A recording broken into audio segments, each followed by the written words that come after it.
From UFOs to ghost and psychic powers, history is riddled with unexplained events. You can turn back now and learn the stuff they don't want you to know.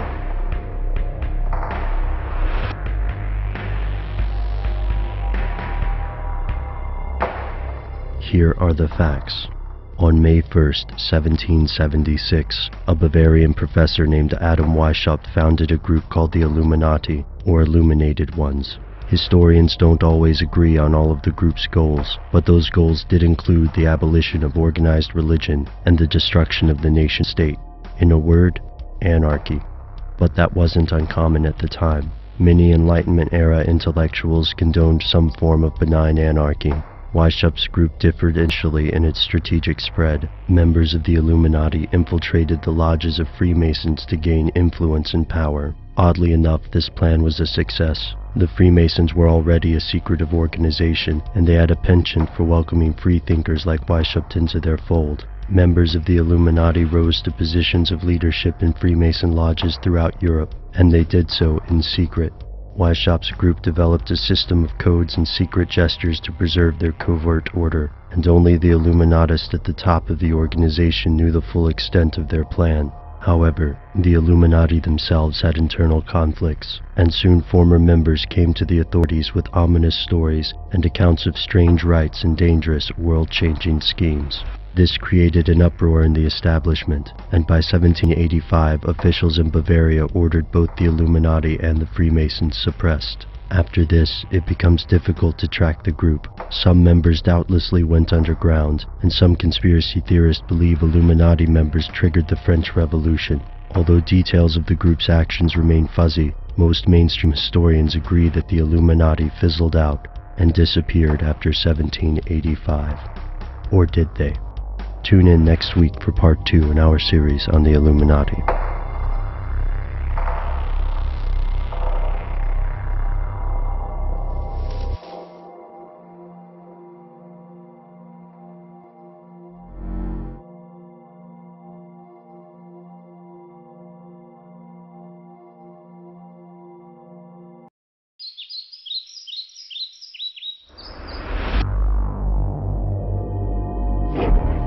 From UFOs to ghost and psychic powers, history is riddled with unexplained events.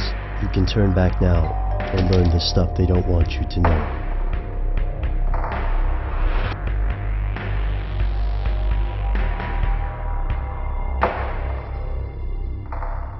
In the first part of this series, we looked at the rise of Adam Weishaupt, the founder of the Bavarian Illuminati.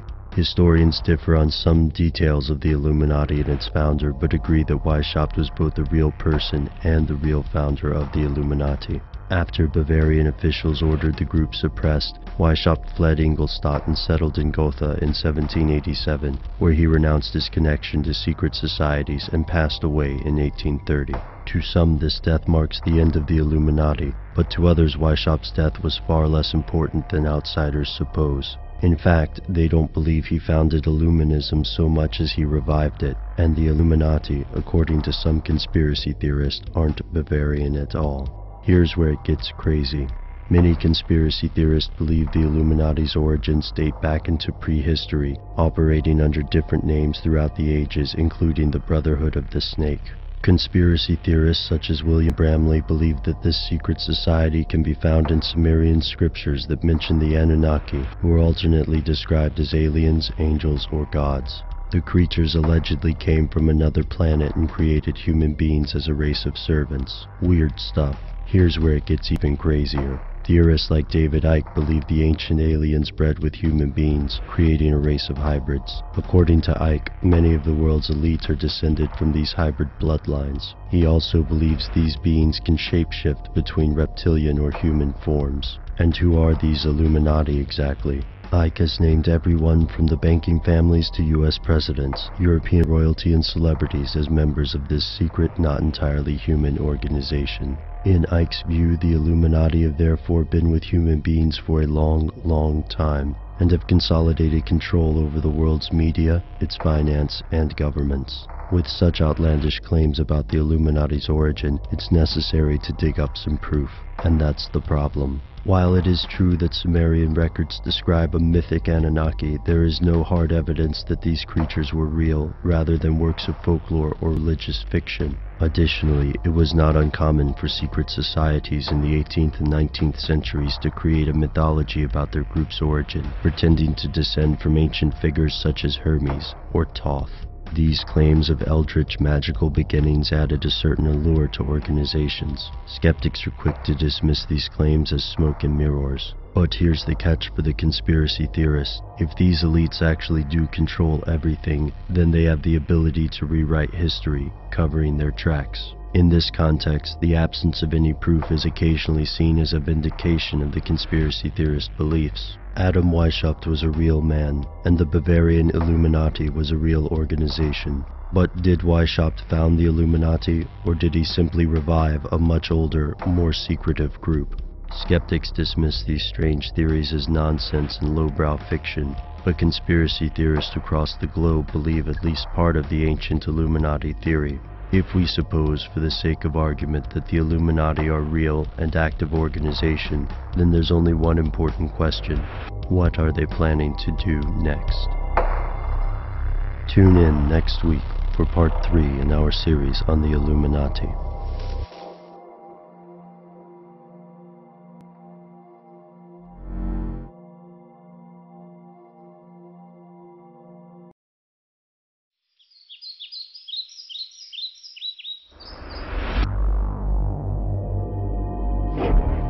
From UFOs to ghost and psychic powers, history is riddled with unexplained events. You can turn back now and learn the stuff they don't want you to know.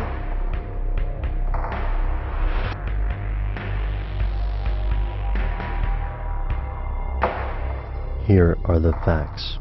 In the previous episodes of this series, we covered the mainstream and conspiratorial versions of Illuminati history. Skeptics don't believe the Illuminati exists today, and, they argue, the boogeymen described in conspiracy theories probably never existed in the first place. But to conspiracy theorists, the most pressing question about the Illuminati isn't how they came to exist. It's what they plan to do with centuries' worth of influence and power. If this group is real, then what do they want? Here's where it gets crazy. The Illuminati are at the core of numerous, often contradictory theories. These theories have several common themes. The first is generally thought to be the establishment of a one-world government. According to theorists like Mark Dice, manufactured crises or false flag attacks will force world citizens to accept the security of a global government. Other theorists predict that these false crises may be staged religious experiences, wars, or economic collapse. The second commonly alleged goal of the Illuminati is the massive depopulation of the planet through disease, war, or starvation. In this theory, the Illuminati wants to reduce the world's population to approximately 500 million. The theorists who believe this goal quote Prince Philip's controversial remarks about population growth, along with the Georgia Guidestones, which set out a strange list of commands for the future. The third and most obscure perceived goal of the Illuminati is the achievement of something called the Great Work. The Great Work is typically associated with Freemasonry. This work is alternately described as a magic spell, a ritual, or spiritual transcendence. However, the specifics of the Great Work are thought to be closely guarded secrets. Theorists also claim that the modern Illuminati operate under different names in groups such as the Council on Foreign Relations, the Bilderberg Group, or the Trilateral Commission. Theorists allege that leaders of world government, finance, and trade secretly plan to accomplish Illuminati goals in these meetings. In short, these groups are interlocking pieces of one large conspiracy, and while some leaders may appear to be competitors, they are in fact cooperating. Skeptics are not convinced. While it is true that the Bilderberg Group doesn't release public records of their meetings, many other groups do. Secrecy alone is not necessarily sufficient proof. So where does this leave us? Are the Illuminati real? How could a small group of people with such grand ambition keep it secret for such a long time? While the conspiracy theories surrounding the Illuminati range from implausible to downright bizarre, this doesn't mean the entire concept is without merit. As the world experiences dramatic rises in income inequality, wealth and influence are increasingly found in the hands of fewer and fewer people, and globalization has made the world a much smaller place. While a global government may have been impossible for most of human history, it has now become a possibility, if not a probability, of the future. The idea of a shadowy elite beyond the rule of law running the world for its own pleasure may be fiction now. But for how long?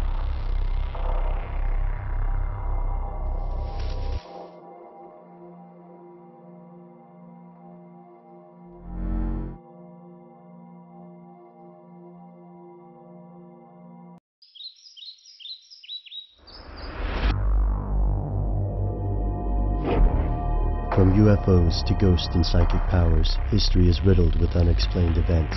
You can turn back now and learn the stuff they don't want you to know.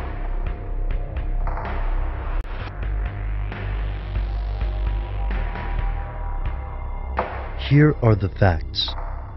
It's no secret that music has a profound impact on society and culture. From instruments of San Bushmen in Botswana to the sample-laden beats of dubstep, music permeates the globe. And while not everyone enjoys the same types of music, scientists have found that music does have measurable effects on the human mind. For example, in 2009, psychologists from Stanford University found that the act of singing together makes individuals feel emotionally closer. Listening to music can also significantly alter a person's mood. While the psychology behind music is fascinating, some people believe that we have only begun to understand the forces at work in your favorite childhood songs and today's top 40 hits. According to conspiracy theorists, your favorite musicians might just be part of the New World Order. Here's where it gets crazy. There's a thriving group of conspiracy theorists who believe that some of the world's most popular musicians, from Lady Gaga to Toby Keith and Jay-Z, are involved with the Illuminati. Additionally, according to conspiracy websites such as The Vigilant Citizen, these artists are displaying their dark allegiances through the use of arcane symbols in their videos and lyrics. The symbols used should be familiar to most conspiracy theorists, the famous eye and pyramid, for example, or images alluding to devil worship. This isn't the first time that members of the public have accused musicians of diabolical acts. During the 1980s, concerned parents across the United States became convinced that some musicians were subliminally converting their children into Satan worshippers. This was allegedly accomplished through backwards masking or hiding audio in a track that can be discerned when played in reverse. Many of these artists made what we today would call classic rock, such as Queen or Led Zeppelin. These groups denied that they had any satanic involvement, much less a need to convert the idol rock-loving youth of America.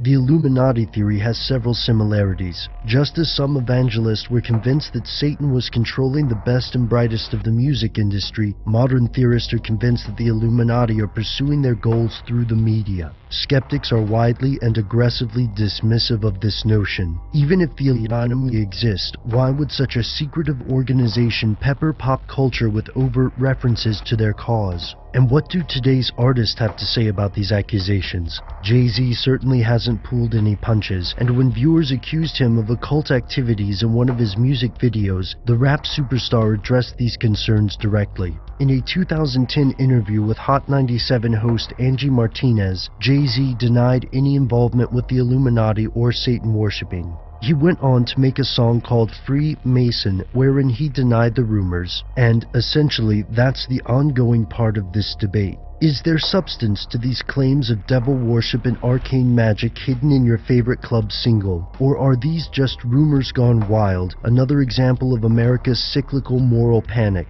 To skeptics, there simply isn't enough evidence to back up these outlandish claims. To theorists, the symbols depicted in popular music seem to have too much in common to be a coincidence. The next time you watch a music video or listen to your favorite song, pay close attention. Are those harmless lyrics and fashion fads, or are they the indication of something else? Something they don't want you to know?